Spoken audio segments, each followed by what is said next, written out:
Hello दोस्तों। तो आज के इस वीडियो में हम चैप्टर 2 मैट्रिसेस सॉल्व करेंगे। क्लास 12th का महाराष्ट्र बोर्ड जो न्यू सिलेबस में आया है, तो इसके क्वेश्चन की तरफ बढ़ते हैं एक्सरसाइज सीधा 2.1 पर, क्योंकि जितने भी बेसिक चीज़ें हैं जो मैट्रिसेस में आपने सीखनी थी वो आपने 11th स्टैंडर्ड में सीख लिया है। अब हम डायरेक्ट 12th स्टैंडर्ड के सीधा एक्सरसाइज पे ही आ जाते हैं। ओके, ठीक है, चले। तो अगर कुछ चीज़ें अगर मुझे बतानी रहेगी तो मैं बीच बीच में क्वेश्चन के साथ बताते रहूँगा, ठीक है, जिससे आपको क्वेश्चन में कोई प्रॉब्लम ना आए। तो चलिए देखिए, फर्स्ट क्वेश्चन क्या है। Apply the given elementary transformation on each of the following matrices. ठीक है, अपने को क्या करना है, अपने को अप्लाई करना है एलिमेंट्री ट्रांसफॉर्मेशन, यानी जो जो हमें ट्रांसफॉर्मेशन दिया हुआ है करने के उसको अप्लाई करना है। ठीक है, on each of the following matrices, हर एक जितने भी मैट्रिसेस है उन सब के लिए। तो 1 to 6 में हम भी करना है। क्वेश्चन नंबर 1 to 6 के अंदर जितने भी ट्रांसफॉर्मेशन है वो हमें करने। तो चलिए फर्स्ट देखिए क्या है। ए एक मैट्रिसेस है जो एक मैट्रिक्स है जो 2x2 का है। ठीक है, 2x2 का मैट्रिक्स है। अपने को R1 को इंटरचेंज करना है। इसका मतलब इंटरचेंज करना है किससे, R2 से, यानी रो 1 चेंज हो जाएगा रो 2 से एंड रो 2 चेंज हो जाएगा रो 1 से। यहाँ देखो दोनों तरफ एरो का साइन है, इसका मतलब क्या, R1 R2 से चेंज हो जाएगा, R2 R1 से चेंज हो जाएगा। ठीक है ना, इसका मतलब और होता है तो मैं अभी बाद में बताऊंगा, पहले इसको देख लो। तो दोनों तरफ एरो का मतलब क्या है, दोनों एक दूसरे से इंटरचेंज हो जाएंगे। ठीक है, यानी R1 R2 के प्लेस पर आ जाएगा और R2 that is row 2 R1 के प्लेस पर आ जाएगा, यानी रो 1 के प्लेस पे। ठीक है, बस इतना ही करना है। चलिए तो हम लिखते हैं यहाँ पर कि R1 इंटरचेंज R2 गिव्स। ठीक है, ये हमें लिखना पड़ेगा, R1 इंटरचेंज R2 गिव्स। तो हमें क्या मिलेगा, तो A, अच्छा, जब भी हम इंटरचेंज करते हैं या जब भी हम कुछ ट्रांसफॉर्मेशन करते हैं तो हम ये सिमिलर की जैसे दिखने वाली साइन यूज़ करते हैं। ठीक है, चलिए तो R1 से R2 चेंज हो जाएगा, इसको रो बोलते हैं। ठीक है, इसको कॉलम बोलते हैं। तो कॉलम को हमें नहीं करना है, हमें रो को चेंज करना है। तो R1 R2 के प्लेस पर आ जाएगा और R2 R1 के प्लेस पर आ जाएगा। दैट इज -1 and 3 R1 पे आ जाएगा एंड 1 0 R2 पे आ जाएगा। एंड बस इतना ही हमें करके इसको छोड़ देना है। तो फर्स्ट क्वेश्चन इतना ही था। आइए सेकेंड क्वेश्चन करते हैं। देखिए सेकेंड क्वेश्चन क्या बोला है, एक दूसरा मैट्रिक्स बी है जो 2x3 का मैट्रिक्स है, यानी इसमें 2 रो और 3 कॉलम्स है। ठीक है ना, इसमें हमें क्या करना है, R1 स्पेसिफिकली R1 को ही हमें चेंज करना है, क्योंकि यहाँ 2 एरो नहीं है। ठीक है, तो सिर्फ R1 को ही चेंज करेंगे। पर कैसे करेंगे, R1 माइनस R2, यानी R1 में से R2 माइनस करके जो नंबर बचेगा, यानी जो भी एलिमेंट आएगा उसको R1 के प्लेस पर हम पुट करेंगे। ठीक है, अच्छा अब आप पूछोगे कि R2 का फिर क्या करें, R1 तो चलो लिख देंगे, R2 क्या करेंगे, R2 एज इट इज़ रखेंगे। जैसे R2 जो दिख रहा है वो भी हम आंसर में भी वैसे ही लिखेंगे, बस R1 चेंज हो जाएगा ऐसा परफॉर्म करने पर। ठीक है, तो देखिए क्या आंसर आ जाएगा। तो हम यहाँ लिखेंगे कि R1 चेंज कैसे हो रहा है, R1 माइनस R2। ठीक है, तो यहाँ लिखेंगे गिव्स। तो हमें क्या मिलेगा वो लिख लेते हैं। तो मैंने क्या बताया था आपको, R1 ही चेंज होगा। R1 को बोला चेंज करने को तो R1 ही ट्रांसफॉर्म होगा, इसका मतलब R2 सेम रहेगा। तो ठीक है, तो ये जो R2 है उसको पहले मैं ऐसे लिख लूँ एज इट इज़। ठीक है, उसको ऐसे लिख देता हूँ। अब क्या, R1 को हमें कैसे चेंज करना है, R1 माइनस R2। इसका मतलब क्या, R1 माइनस R2 मतलब क्या, 1 माइनस 2, क्योंकि R1 ये है R2 ये है। फिर इसमें से भी इसको माइनस करेंगे, फिर इसमें से भी इसको माइनस करेंगे। तो जो जो आंसर बचेगा वो हम यहाँ लिखते रहेंगे। ठीक है, तो चलिए, तो सबसे पहले मुझे बताइए ये इधर क्या होगा, पहले वाले रो में क्या आएगा, R1 माइनस R2 यानी 1 माइनस 2। तो 1 माइनस 2 कितना होता है, ये -1 होता है। तो इसका मतलब इधर आएगा सबसे पहले -1। ठीक है, ऐसे दूसरा वाला -1 और -5, R1 माइनस R2 ना, R1 माइनस R2 मतलब -1 -5। तो -1 -5, और ये कितना होता है, ये -6 होता है। ठीक है ना, तो हम यहाँ क्या लिखेंगे, -6। उसके बाद हमें क्या करना है, थर्ड वाले को भी सेम ही करना है। ठीक है, थर्ड वाला जो एलिमेंट है R1 का उसको भी ऐसे ही करना है। तो 3 - 4, और 3 - 4 कितना होता है, -1 होता है। ठीक है, तो 3 - 4 इज इक्वल टू -1। आप चाहिए तो रफ बाजू में कर सकते हो। ठीक है, वैसे बहुत छोटा छोटा सा था कैलकुलेशन, तो आप माइंड में करके यहाँ पर लिख सकते हो। ठीक है, तो हमने सेकेंड वाले क्वेश्चन को भी सॉल्व कर लिया। तो आइए दोस्तों नेक्स्ट क्वेश्चन करते हैं, थर्ड वाला। हमें क्या दिया है, हमें इस बार 2 मैट्रिसेस एक साथ हैं, A एंड B। ठीक है, 2 मैट्रिसेस है साथ में, और हमें क्या परफॉर्म करना वो भी दिया है। जैसे मैट्रिक्स ए में हमें ये परफॉर्म करना है, यानी C1 को C2 के साथ इंटरचेंज कर देना है, यानी C1 के यानी कॉलम 1 के प्लेस पर कॉलम 2 लिखना है और कॉलम 2 का जो एलिमेंट है उसको कॉलम 1 में लिखना है। फिर क्या बी वाले के साथ जो परफॉर्म करना है वो हमें बोला R1 को R2 के साथ इंटरचेंज कर दो, यानी R1 के प्लेस पर R2 और R2 के प्लेस पर R1 लिख दो, ठीक है। और बाद में ये दोनों परफॉर्म होने के बाद, ये दोनों सॉल्व करने के बाद हमें क्या बताना है कि व्हाट डू यू ऑब्जर्व, यानी हमें जो दोनों परफॉर्म कर लेंगे, जब दोनों का आंसर निकाल लेंगे, मैट्रिक्स नया मैट्रिक्स बना लेंगे, तो उनका आंसर क्या होगा, यानी उनका उससे हमें क्या पता चल रहा है, ठीक है, उसका ऑब्जर्वेशन क्या होगा वो हमें पता करना है, ठीक है। चलिए, तो सबसे पहले हम लिख देते हैं यहाँ पर कि हमारे पास फर्स्ट क्या है, तो first A is equal to क्या है 5 4 1 3, राइट है। और हमें इसमें परफॉर्म क्या करना है, क्या ट्रांसफॉर्म करना है कि C1 इंटरचेंज C2, ठीक है। तो हमें क्या मिलता है वो देख लेते हैं। तो हम यहाँ लिखेंगे A, ठीक है। ये साइन ना शायद मैंने पिछले वाले सम में मिस कर दिया था, जो सेकेंड वाला क्वेश्चन था, ठीक है, तो आप लगा लेना, मैंने वहाँ मिस कर दिया, ठीक है। हाँ, तो चलिए, तो क्या मिलेगा C1 यानी कॉलम 1 चेंज हो रहा है कॉलम 2 के साथ और कॉलम 2 चेंज हो जाएगा कॉलम 1 के साथ। देखो दोनों तरफ एरो का साइन है ना, यानी इसके प्लेस पर ये आएगा, इसके प्लेस पर ये भी आएगा, ठीक है। चलिए, कॉलम 1 मतलब ये वाला कॉलम 1 है, इसको कॉलम 2 बोलते हैं, ठीक है। तो कॉलम 2 जो है वो इधर आ जाएगा, कॉलम 1 का एलिमेंट यहाँ चला जाएगा, यानी ये हो जाएगा 4 3 एंड इधर आ जाएगा 5 1, ठीक है। तो ये हो गया अपना फर्स्ट का आंसर। ऐसे ही हम बी वाला करेंगे, तो चले बी वाले का आंसर देख लेते क्या आएगा। तो सबसे पहले हम लिख दें कि बी मैट्रिक्स है क्या, तो बी मैट्रिक्स है 3 1 4 5, और इसमें हमें क्या एलिमेंट्री ट्रांसफॉर्मेशन करना है, इसमें हमें करना है R1 इंटरचेंज R2, ठीक है, ये करना है, यानी रो 1 रो 2 के प्लेस पे आ जाएगा, रो 2 रो 1 के प्लेस पे आ जाएगा, ठीक है ना। तो हम देखते हैं ज़रा क्या हमारा आंसर आ जाएगा। तो R1 मतलब ये R1 है और ये R2 है, तो ये ऊपर चला जाएगा, ये नीचे आ जाएगा, यानी ऊपर आ जाएगा 4 5 और नीचे हो जाएगा 3 1। अब ये करने के बाद हमें पूछा है व्हाट डू यू ऑब्जर्व, आप क्या ऑब्जर्व कर पा रहे हैं। तो दोनों का आंसर देखो, अब दोनों आंसर सेम है, ठीक है।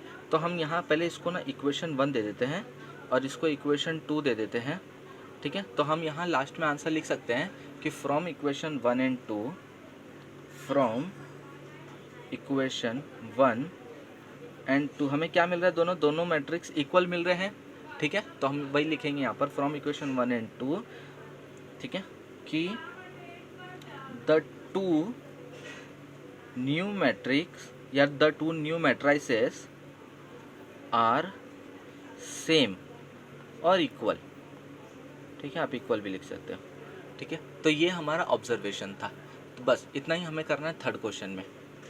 तो आइए दोस्तों नेक्स्ट क्वेश्चन करते हैं, फोर्थ वन। क्या है, हमारे पास 2 मैट्राइसेस है एक बार फिर से, और दोनों में क्या ट्रांसफॉर्म करना है वो भी हमें पता है। आगे हमें क्या पूछ रहा है कि find the addition of the 2 new matrices, यानी ये परफॉर्म करने के बाद एक जो नया मैट्रिक्स मिलेगा और ये परफॉर्म करने के बाद जो एक नया मैट्रिक्स मिलेगा, दोनों जो मैट्रिक्स मिलेंगे इन दोनों का क्या फाइंड आउट करना है बाद में, एडिशन, ठीक है ना। एडिशन, सब्ट्रैक्शन, मल्टीप्लिकेशन ये आपने 11th स्टैंडर्ड में सीखा हुआ है, ठीक है। चलिए, तो यहाँ पर मैं आपको बता दूंगा तो आपका रिवीजन हो जाएगा। तो चले, तो सबसे पहले इस वाले मैट्रिक्स में ये परफॉर्म करते हैं, ठीक है।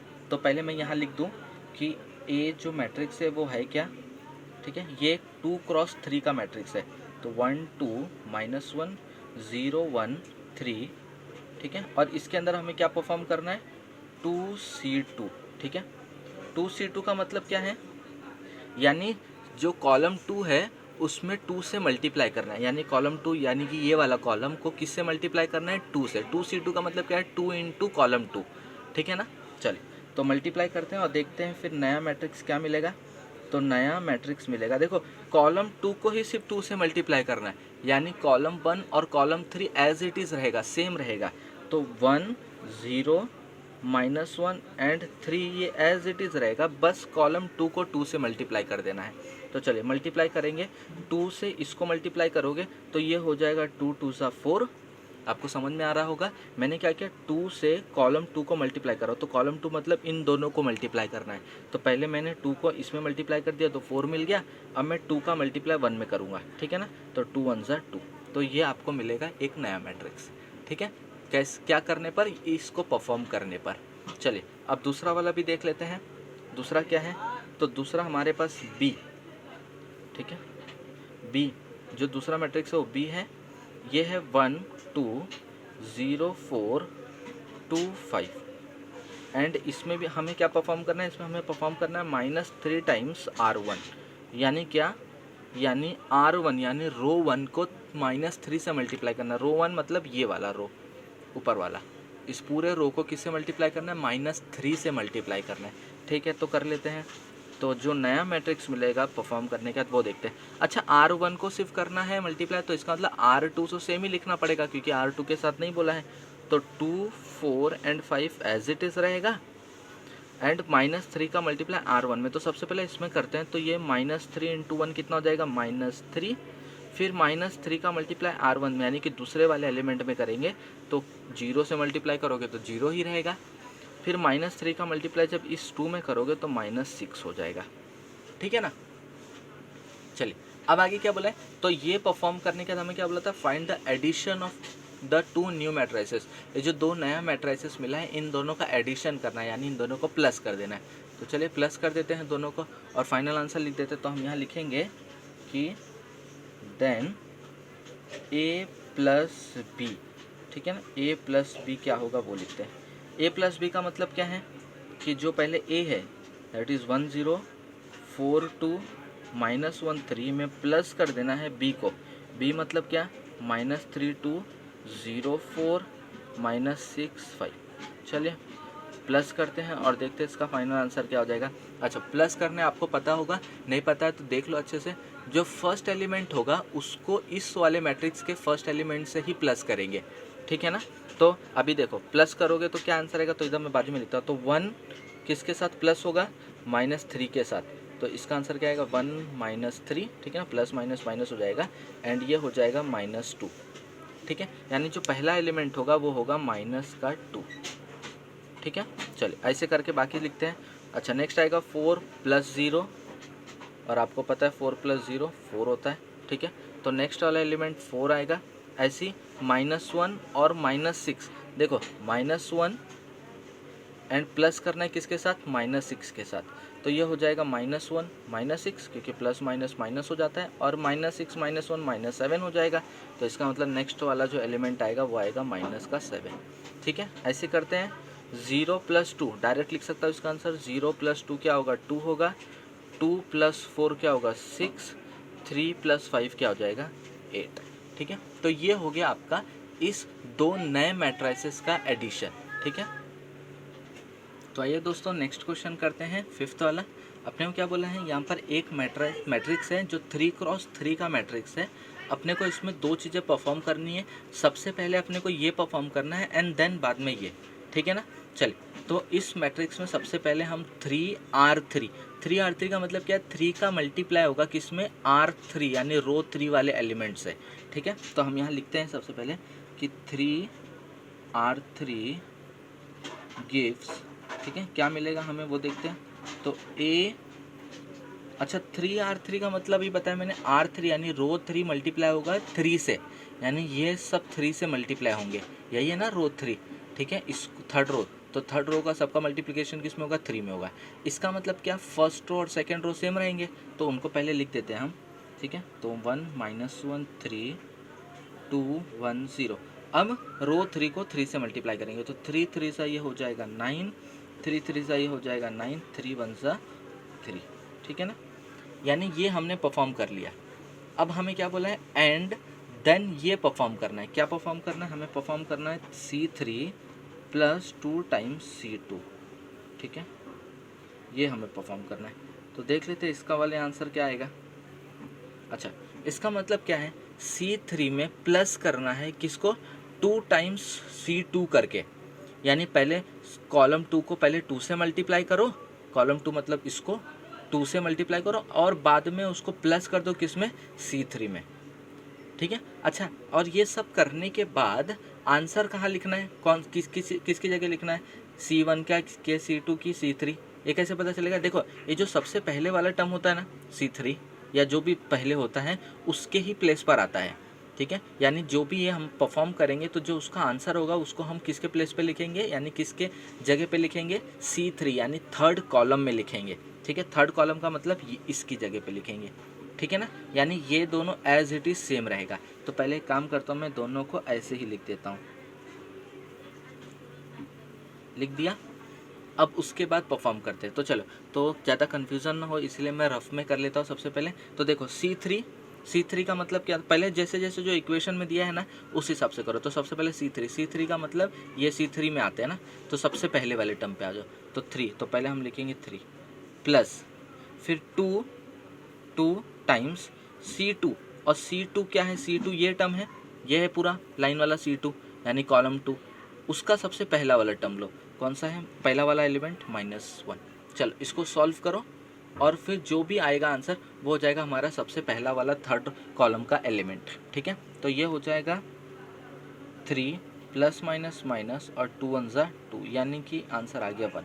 तो यानी कि यहाँ पर आएगा सबसे पहले 1। अच्छा, फिर नेक्स्ट भी ऐसे ही करो सेम। तो सबसे पहले फिर से C3 लिखो, अब पहले हमने ये ले लिया, अब इसकी बारी।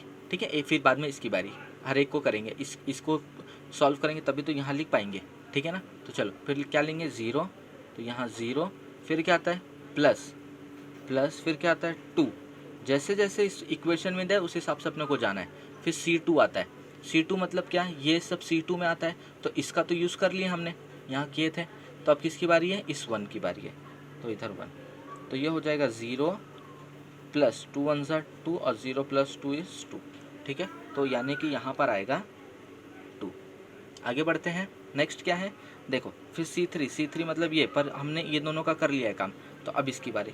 तो 3 प्लस फिर 2 टाइम्स C2 यानी इस बार इस 9 की बारी है।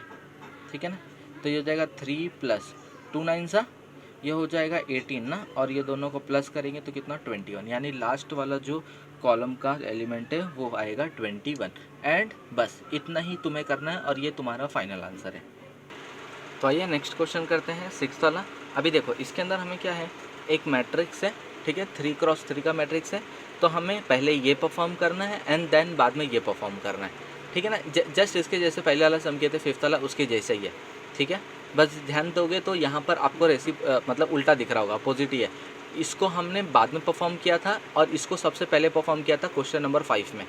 अब यहाँ पर उल्टा कर दिया है, पहले ये परफॉर्म करने बोल रहा है और बाद में ये परफॉर्म करने बोल रहा है।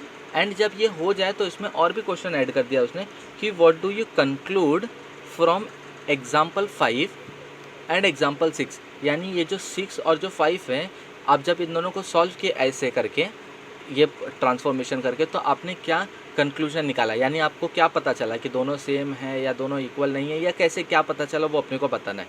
ठीक है, तो चलिए, तो सबसे पहले तो हमें ये परफॉर्म करना पड़ेगा।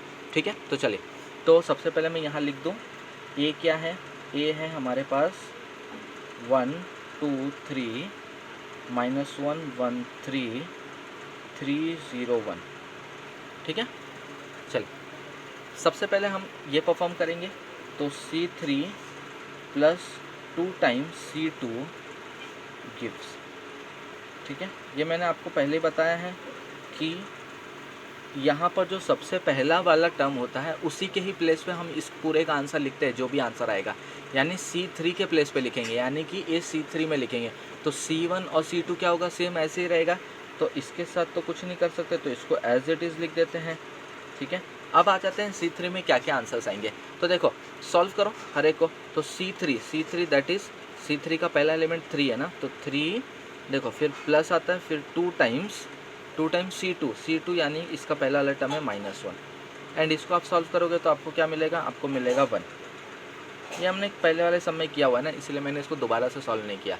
ठीक है, चलिए नेक्स्ट वाला क्वेश्चन। आपको पता है इसके बाद वाला जो भी आंसर आएगा वो आएगा 2, एंड इसके बाद जो आएगा वो हो जाएगा 1 प्लस 2 टाइम्स दिस, यानी कि लास्ट वाले का मैं थोड़ा सॉल्व कर रहा हूँ। ठीक है, तो C3 that is 1 plus 2 times C2 that is 3, and इस पूरे का सॉल्व करोगे तो आपको आंसर मिलेगा 7। 2 3 ज़ा 6 प्लस 1 7 हो जाएगा। ठीक है ना, अच्छा इसके बाद क्या करना है, ये हमने परफॉर्म कर दिया, ये वाला हमारा हो गया। ठीक है, इसके बाद हम ये परफॉर्म करेंगे, तो R3 वाला हम परफॉर्म करने जा रहे हैं। ठीक है, तो इसके लिए हमें 3 टाइम्स R3 करने बोला है, तो हम यहाँ लिखते हैं गिव्स, तो ए क्या मिलेगा हमें वो देख लेते हैं। अच्छा, R3 में परफॉर्म करना है, R3 को 3 से मल्टीप्लाई करना है। R3 को 3 से मल्टीप्लाई करना मतलब क्या, रो 3 को 3 से मल्टीप्लाई करना है, यानी इसको। तो रो 1 और रो 2 की क्या गलती है, रो 1 रो 2 तो सेम रहेंगे। तो एक काम करता हूँ, पहले उनको मैं ऐसे लिख देता हूँ, रो 1 रो 2 एज इट इज़ लिख दिया। अब रो 3 को 3 से मल्टीप्लाई करो, देखो रो 3 को 3 से मल्टीप्लाई, तो इसको 3 से मल्टीप्लाई करोगे तो ये मिल जाएगा 9, ये भी मिल जाएगा 9, और ये मिल जाएगा 21 ना। 3 7 21, 3 3 9, 3 3 9। ठीक है, चले हमने कर दिया और इसका आंसर निकाल लिया है। दोनों हमने परफॉर्म किया, ये किया और ये किया। अब हमें क्या बोल रहा है कि आपने क्या कंक्लूजन निकाला एग्जाम्पल 5 और एग्जाम्पल 6 से।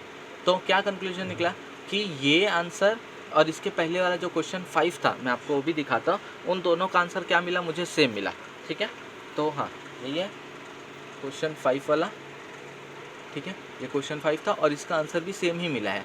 तो क्वेश्चन 5 से भी सेम ये परफॉर्म करने पर सेम आंसर मिला, और क्वेश्चन 6 में भी जब उल्टा कर दिए थे हमने परफॉर्म तो भी सेम आंसर मिला। इससे हम कंक्लूजन क्या निकालते हैं, देखो कभी भी जो भी हम ट्रांसफॉर्मेशन कर रहे हैं, अगर वो दोनों ट्रांसफॉर्मेशन उल्टा करने पर सेम आंसर दे रहा है, यानी पहले इसको परफॉर्म करो बाद में ये करो तो सेम आंसर मिला, और ये पहले करो बाद में ये करो फिर भी सेम आंसर मिला, तो ऐसा वाला जब भी कोई ट्रांसफॉर्मेशन होता है ना, तो उसको हम एक नाम देते हैं जिसको हम बोलते हैं कम्यूटेटिव। आपने नाम सुना होगा, कम्यूटेटिव का मतलब क्या होता है, a + b = b + a, मतलब दोनों बात सेम ही होते हैं। ठीक है, वैसे ही इसमें भी सेम मिला, यानी चाहे आप पहले ये परफॉर्म करो, तो चाहे पहले आप ये परफॉर्म करो बाद में ये करो, या पहले ये करो बाद में ये करो, कुछ फ़र्क तो पड़ा नहीं अपने को। दोनों क्वेश्चन दोनों टाइप में हमने करके देख लिया। तो इसका मतलब है जो दिया हुआ है ट्रांसफॉर्मेशन ये क्या है, कम्यूटेटिव है। तो बस लास्ट में हम यही लिखेंगे कि इसको एक काम करते हैं कि हम यहाँ लिखते हैं, तो लास्ट में आंसर जो आपको लिखना है वो हम लिख रहे हैं। तो from example 5 and example 6 we conclude that the given transformation, ये जो ट्रांसफॉर्मेशन गिवन है, द गिवन ट्रांसफॉर्मेशन ये क्या है, ये कम्यूटेटिव है। ठीक है, गिवन एलिमेंट्री ट्रांसफॉर्मेशन लिखो, एलिमेंट्री ट्रांसफॉर्मेशन आर कम्यूटेटिव।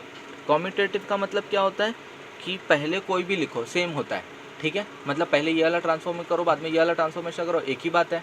ठीक है, या पहले दूसरा वाला कर लो फिर पहला वाला कर लो, एक ही, मतलब दोनों हमने करके देखा तो दोनों से हमें क्या सेम आंसर मिला। तो इसका मतलब जब सेम आंसर मिलता है तो उसको हम क्या नाम बोलते हैं, कम्यूटेटिव बोलते हैं।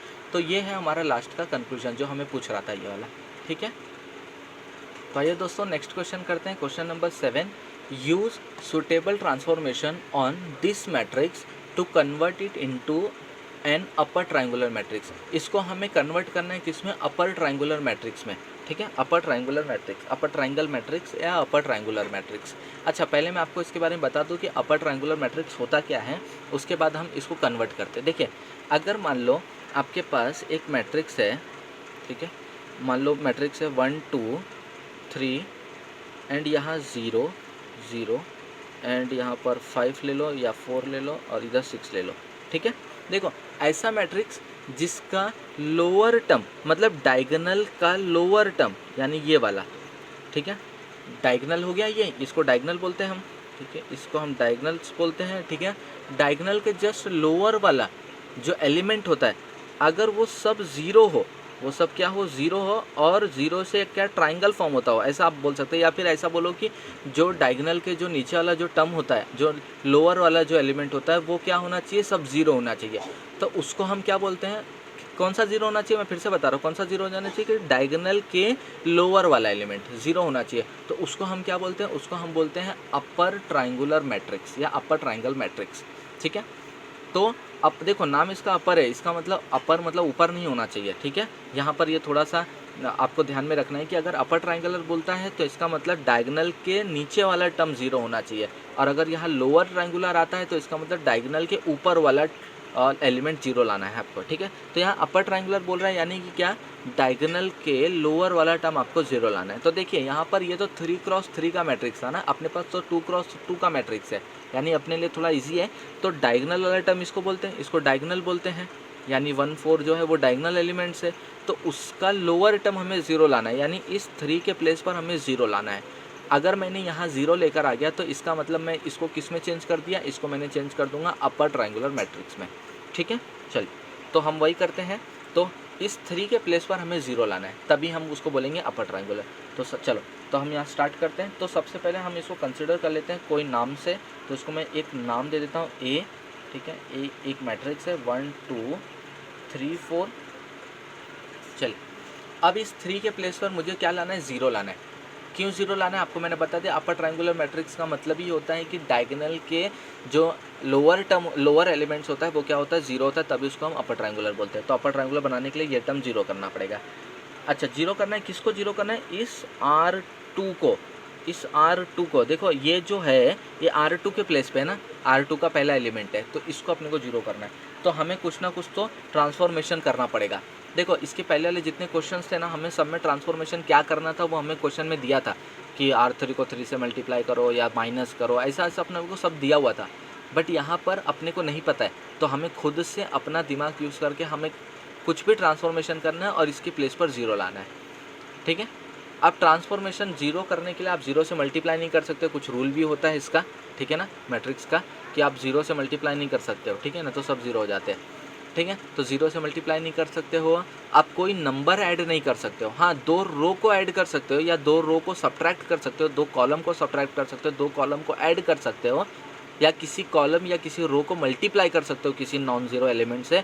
बट आप कोई नंबर ऐड नहीं कर सकते। जैसे अगर मैं 3 को आप बोलो कि 3 को -3 से ऐड कर दो, तो ऐसे नहीं होता, कोई नंबर ऐड नहीं होता। हाँ, आप ये बोल सकते हो कि इसको इसके साथ माइनस कर सकते हैं, R2 को R1 के साथ, हाँ ये हो सकता है, पर कोई अलग से नंबर आप नहीं कर सकते हो। ठीक है, तो ऐसा कुछ आपका रूल है मैट्रिक्स में, ये आपको फॉलो करना पड़ेगा। तो चलिए, तो इसके प्लेस पर 0 लाने का सबसे बेस्ट तरीका मैं आपको ट्रांसफॉर्मेशन में बता रहा हूँ। तो R2 को हम एक काम करते हैं, ये R2 है, ठीक है, R2 को माइनस कर देते हैं। देखो ये R2 है, अगर मैं इसको इसमें से डायरेक्टली माइनस कर दूँ, यानी 3 में से 1, तो ये 0 नहीं होगा ना। 3 - 1 करोगे तो 2 बच जाएगा, पर मुझे कितना लाना है, मुझे तो 0 लाना है, क्योंकि अपर ट्रायंगुलर मैट्रिक्स बनाना है। तो इसको 0 लाने के लिए ये डायरेक्टली माइनस नहीं कर सकता कि 3 - 1 कर दो, यानी R2 - R1 कर दो, नहीं, 2 बच जाएगा। तो 0 लाने के लिए मैं क्या कर रहा हूँ, R2 - R1 नहीं कर रहा हूँ, मैं R1 को 3 से मल्टीप्लाई करने के बाद कर रहा हूँ। क्यों, अगर मान लो यहाँ मैंने इसको 3 से पहले मल्टीप्लाई कर दिया इस 1 को, तो 3 1 3, फिर मैं माइनस करूँगा तो ये माइनस करूँगा तो 0 हो जाएगा। ठीक है, तो इसका मतलब ये जो ट्रांसफॉर्मेशन मैंने किया है ये एकदम परफेक्टली बैठ रहा है, एकदम सही हो रहा है। ठीक है, तो हम यहाँ लिखेंगे गिव्स। तो ये जो चीज़ें होती हैं ना, ये एक्सप्रेशंस वगैरह, ये आपको सोचना पड़ता है। तो चलिए तो देखते हैं ए क्या मिलेगा मुझे। R2 चेंज हो रहा है, इसका मतलब R1 same as it is रहेगा, तो 1 2 ऐसे ही रहेंगे। ठीक है, चलिए R2 माइनस, इसको मैं यहाँ लिख कर बताता हूँ। तो कैसे करेंगे, R2 दैट इज़ 3, R2 में पहला एलिमेंट क्या है, 3 है, माइनस फिर 3 टाइम्स R1 मतलब 3, तो ये हो जाएगा, सॉरी 1, सॉरी 1। ठीक है, R1 1 है ना, तो 3 माइनस 3 1 ज़ा 3, तो कितना हो जाएगा ये 0। तो इसका मतलब इसके प्लेस पर आएगा 0। अब यहाँ 0 आ गया, तो इसका मतलब ये मत सोचो कि ये 4 बच गया, अब लिख देता हूँ, 0 लाना था उतना, अपना तो काम हो गया। नहीं, ऐसा नहीं, ये 4 को नहीं लिख सकते। आप R2 को परफॉर्म करें, इसका मतलब R2 के हर एक एलिमेंट को करना पड़ेगा आपको। ठीक है, चलिए तो 4 के साथ भी करेंगे। तो R2 that is 4 minus 3 times R1, तो R1 पहले ये लिया था, अब ये लेंगे। ठीक है, ये क्यों लिया था, इसके लिए ये जब ये कर रहे हैं तो इसके लिए ये, तो ये हो जाएगा 4 - 3 2 6, तो बचेगा -2, यानी कि यहाँ आएगा -2। एंड बस यही आपको करना है और इतना ही आपका आंसर है। कैसे ये आंसर है, क्योंकि अपर ट्रायंगुलर बनाना था। अपर ट्रायंगुलर का मतलब क्या होता है, डायगोनल का लोअर एलिमेंट 0 लाना है। तो डायगोनल का लोअर एलिमेंट 0 है, पहले नहीं था, अब आ गया, तो इसका मतलब ये क्या है, अपना एक अपर ट्रायंगुलर मैट्रिक्स है। तो चलिए नेक्स्ट क्वेश्चन करते हैं।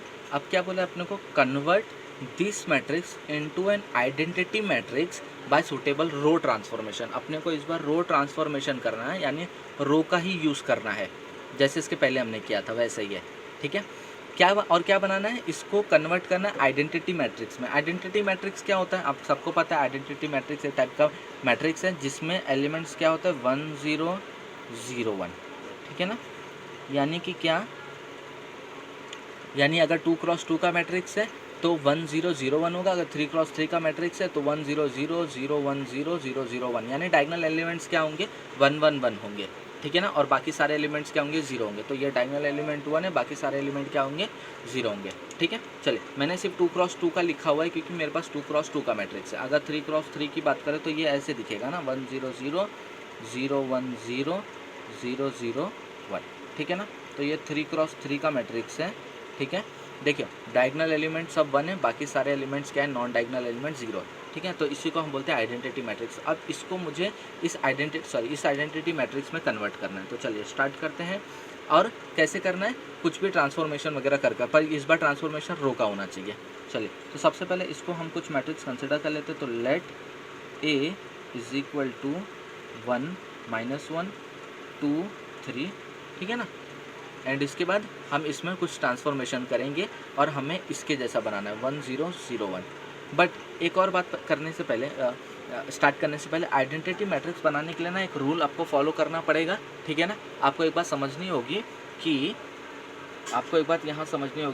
कि अगर मैं ए यानी this matrix into A inverse, इसको हम ए इनवर्स बोलते हैं, यानी जस्ट इसका अपोजिट, ठीक है।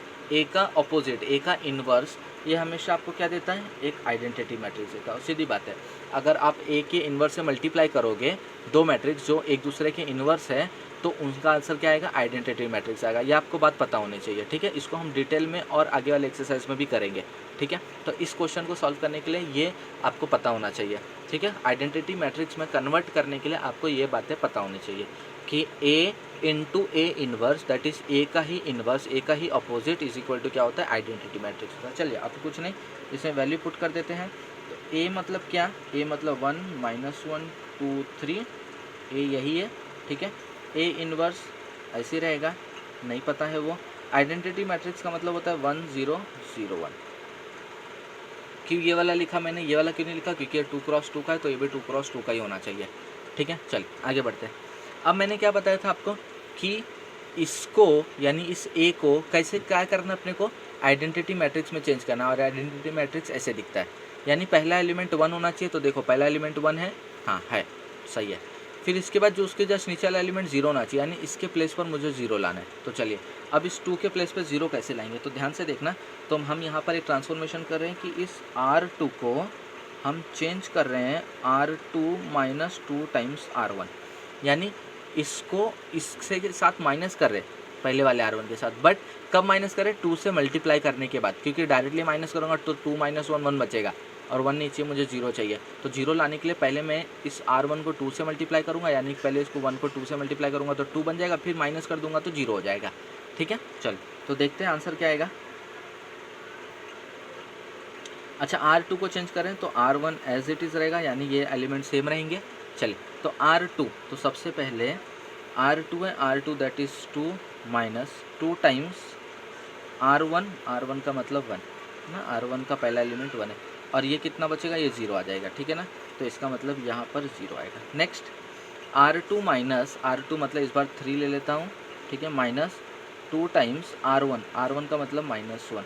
इसको आप सॉल्व करोगे तो 3 माइनस प्लस और 2 1 2, यानी 3 + 2 5, तो यहाँ पर आएगा 5, ठीक है।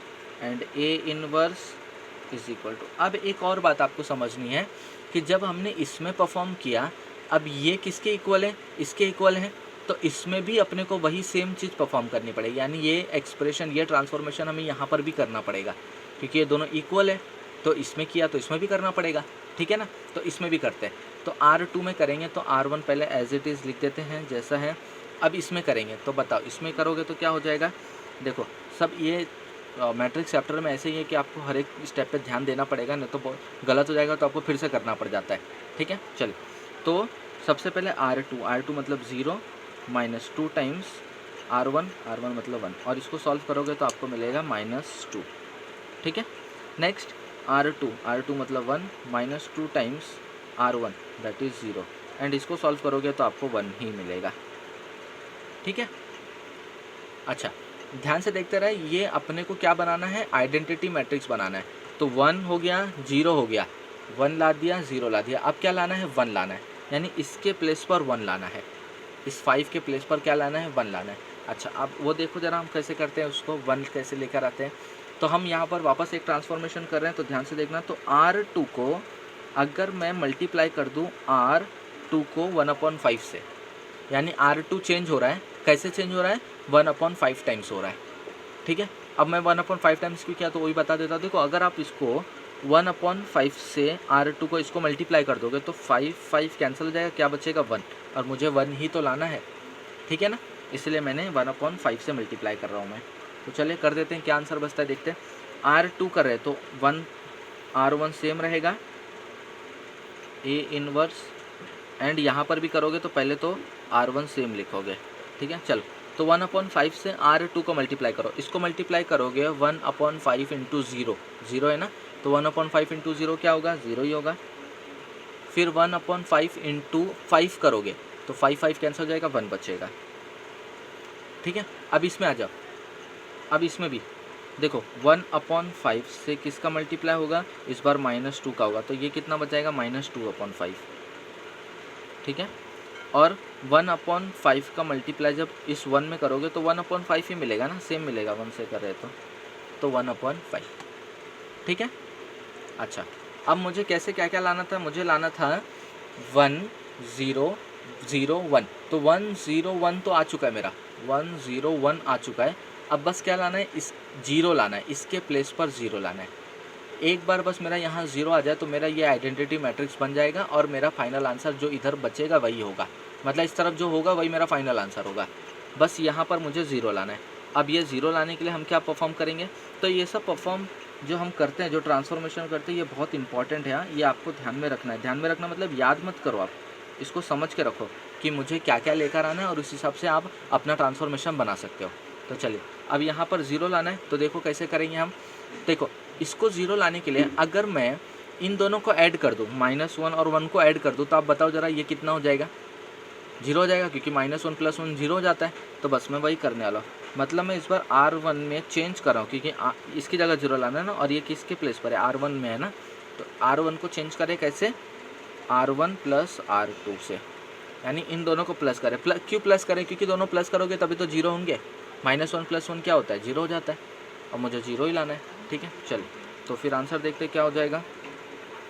R1 चेंज हो रहा है, इसका मतलब R2 इस बार सेम लिखना है आपको, तो R2 सेम लिख रहा हूँ मैं, A इनवर्स है इधर इंटू में, और यहाँ पर भी R2 सेम रहेगा, यानी कि -2/5 और 1/5 सेम रहेगा। क्या कर रहे हैं, R1 + R2 कर रहे हैं, यानी R1 + R2, यानी दिस प्लस दिस, तो दिस प्लस दिस क्या होगा, 1 + 0 1 होगा, -1 + 1 0 हो जाएगा। इसमें भी ये दोनों ऐड करो, तब जाके जो आएगा यहाँ लिखने का है। तो 1 प्लस, मैं इधर लिखता हूँ, 1 प्लस क्या करना है, -2/5 करना है, तो जाएगा ±-2/5। क्रॉस मल्टीप्लिकेशन करके सॉल्व करोगे तो 3/5 आ जाएगा। ठीक है, फिर इन दोनों को प्लस करो, 0 + 1 जैसे इसको किया था अब इसको भी करना पड़ेगा ना, तो 0 + 1/5 1/5 ही होगा, सेम आता है। ठीक है, तो अब इन दोनों का मल्टीप्लाई करो, तो एक ट्रांसफॉर्मेशन हमने ये भी किया है। ठीक है, ये भी आपको ध्यान में रखना है, राइट। चलिए अब देखो ये एक आइडेंटिटी मैट्रिक्स है, तो इधर लिख देता हूँ, एक आइडेंटिटी मैट्रिक्स बन गया, A इनवर्स = 3/5 1/5 -2/5 1/5। ठीक है, और I × A इनवर्स क्या होगा, ये A इनवर्स होगा, तो A इनवर्स = क्या आ गया, 3/5 1/5 -2/5 एंड 1/5, एंड ये हो गया आपका फाइनल आंसर, यानी यही है आपका आइडेंटिटी मैट्रिक्स। ठीक है, नहीं ये आइडेंटिटी मैट्रिक्स नहीं, सॉरी ये इन्वर्स है, बट ये कब आया, जब हमने कन्वर्ट किया इस वाले को आइडेंटिटी मैट्रिक्स में। देखो इधर हमने कन्वर्ट किया आइडेंटिटी मैट्रिक्स में, तो ये हमें मिला उसका इन्वर्स। ठीक है, चलिए तो नेक्स्ट क्वेश्चन देखिए। ये क्वेश्चन ना मैं आपको होमवर्क देना चाहता हूँ, आप इसको अपने से खुद से ट्राई कीजिए। ठीक है, आप मेहनत कीजिए, अगर आपको ये क्वेश्चन नहीं आएगा तब जा आप मुझे बता देना, मैं आपको इसको सॉल्व करके नेक्स्ट वीडियो में दे दूँगा। ठीक है, तो आपको क्या करना है, आपको इसको मैं आपको बता देता हूँ सिर्फ कि इसको आपको ट्रांसफॉर्म करना है इनटू अपर triangular matrix bye suitable column transformation, यानी इस बार हमें कॉलम ट्रांसफॉर्मेशन का यूज़ करना है और इसे कन्वर्ट करना है अपर ट्रायंगुलर मैट्रिक्स में। मैंने क्या बताया था, इसके जस्ट 2 सम पहले हमने किया था। अपर ट्रायंगुलर मैट्रिक्स क्या होता है, जिसका डायगोनल एलिमेंट का जो लोअर वाला टर्म होता है, लोअर वाला एलिमेंट होता है, वो ज़ीरो लाना है। यानी आपको इसके प्लेस पर, इसके प्लेस पर और इसके प्लेस पर, बस इस 3 प्लेस पर आपको ज़ीरो लेकर आना है।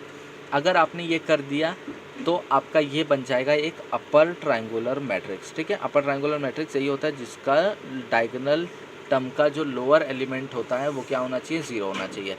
ठीक है, अब ये कैसे करना है आपको यूज़ करना है कॉलम ट्रांसफॉर्मेशन का। कॉलम ट्रांसफॉर्मेशन यानी कि क्या, देखो इसके जस्ट पहले वाले क्वेश्चन में मैंने रो ट्रांसफॉर्मेशन यूज़ किया था। कैसे पता चला वो रो ट्रांसफॉर्मेशन है, क्योंकि जितने भी मैंने परफॉर्म किए थे इसके पहले वाले क्वेश्चन में, रुको मैं आपको दिखाता हूँ। तो जैसे ये 8th वाला क्वेश्चन अभी हमने किया, तो 8th वाले क्वेश्चन में ये जो हम परफॉर्म करते हैं, ये हो गया, ये हो गया, ये सारी चीज़ें जो परफॉर्म कर रहे हैं ये हम सब रो में कर रहे हैं ना, सब जगह रो, हमने कॉलम का इस्तेमाल कहीं पर भी नहीं किया। तो इसी को ही हम बोलते हैं रो ट्रांसफॉर्मेशन। ठीक है, इसमें हमें क्या करना है, 9th वाले क्वेश्चन में हमें इसमें कॉलम ट्रांसफॉर्मेशन का यूज़ करना है। कॉलम ट्रांसफॉर्मेशन क्या होता है कि हम जो भी परफॉर्म करेंगे वो कॉलम में करेंगे।